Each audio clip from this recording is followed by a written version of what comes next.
kuna watu tena kesho yake asubuhi wanaamka wanamnungunikia Musa. Wanamnungunikia Musa. Biblia inasema kitu gani? Mungu aliposikia habari hiyo katika siku ya pili, akamwambia Musa, jiondoe na watu hawa na kwenda kuangamiza tena kwa mara moja. Wakati Mungu anasema hivyo, Musa akaanguka chini. Tayari tauni kaanza kuwala wale watu kule. Tauni ikala watu kwa namna gani? Kama watu hivyo wamesimama, tunashangaa ghafla huyu anaanguka na katika, huyu anaanguka na katika na kufa. Huyu anaanguka na katika, huyu anaanguka na katika. Biblia inasema katika Hesabu sura ya 16 mstari wa 48 kwa 49, anasema basi waliokufa kwa tauni walikuwa 14,700. 14,700 ndio waliokufa, ambao walikuwa zaidi ya wale wajana waliokufa watu 200 na ngapi? Na 50. Bwana Yesu asifiwe sana. Bwana Yesu asifiwe. Haleluya kanisa la Bwana. Jina la Bwana libarikiwe. Haleluya.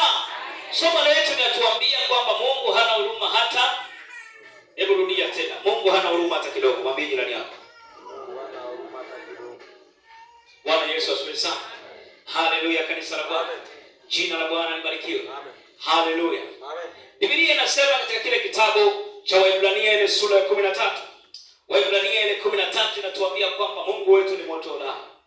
Biblia inatuambia kwamba katika Waebrania 13 mstari wa 8 ya kwamba Yesu Kristo ni yeye yule jana, leo na hata milele. Maana yake Yesu Kristo alivyokuwa katika nyakati zile ndivyo alivyo katika nyakati hizi. Alivyokuwa jana ndivyo alivyo leo, na alivyo leo ndivyo atakavyokuwa kesho. Yesu Kristo ambaye ndiye Bwana huyu alivyokuwa akijifunua katika Agano la Kale ndivyo ambavyo uso wake na sura yake haijabadilika. Bwana Yesu asifiwe sana. Jina la Bwana libarikiwe. Maana yake ni nini? Mungu analileta somo hili, maana yake ameona kuna kiburi tayari kimekwisha kuinuka kwa baadhi ya watu. Kuna viburi tayari kimekwisha kuinuka. Watu ambao wanataka kuenenda katika njia zao, watu ambao wanataka kuenenda katika mawazo yao. Biblia inasema katika kitabu cha Yuda ile sura ya 1 mstari wa 11, ole wao kwa sababu wameenda katika njia ya Kaini. Hawakutaka kuenenda katika njia za Mungu. Watu ambao wamedhani kwamba wanaweza kuishi kwa kujitegemea wenyewe pasina Mungu. Hawana sababu ya kwenda na Mungu tena kama ambavyo walikuwa wakienda zamani. Katika namna hiyo, kiburi kimeinuka ndani yako ambacho kinakufanya hata usitake ibada, ambacho kinakufanya hata usiombe. Unaamini bidii zako pekee, unaamini uwezo wako peke yake, unaamini katika mipango na mafanikio yako ambayo ulionayo. Moja kwa moja maandiko yanasema katika hali kama hiyo Mungu hatakuhurumia kama ambavyo kumhurumia Lucifer wala kumwachilia, na wewe utaangamia bila shaka katika hali hiyo. Bwana Yesu asifiwe sana. Jina la Bwana libarikiwe. Wako watu ambao wameuacha upendo wao wa kwanza. Katika kile kitabu cha Ufunuo wa Yohana ile sura ya 2 na ule mstari wa 4 na wa 5, kanisa la Efeso linaambiwa, ina neno moja juu yako, umeuacha upendo wa kwanza. Kumbuka basi ulipoenenda katika mwanzo, ulipozingatia katika kunitumikia, ulipozingatia katika kuenenda na mimi, ulipozingatia kuomba, ulipopokea neno zuri, ulipokuwa na utayari wa kunitumikia, ulipokuwa na utayari wa kuvumilia mateso kwa ajili ya jina langu, ulipokuwa tayari kujitesa kwa ajili ya Injili, ulipokuwa tayari kukesha kwa ajili yako, ulipokuwa tayari kuacha mambo yako kwa ajili yako.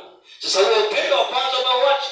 Upendo wa kwanza umeondoka ndani yako. Anasema ufanye haraka utubu, kwa sababu kama usipotubu itakuja niondoe kinara cha taa kisiweko tena kwako. Maana yake Mungu anataka kukwambia katika mchana wa leo kwamba usipotubu utaondolewa na wewe kwenye nafasi yako kama ambavyo aliondolewa Adamu na Hawa. Haleluya.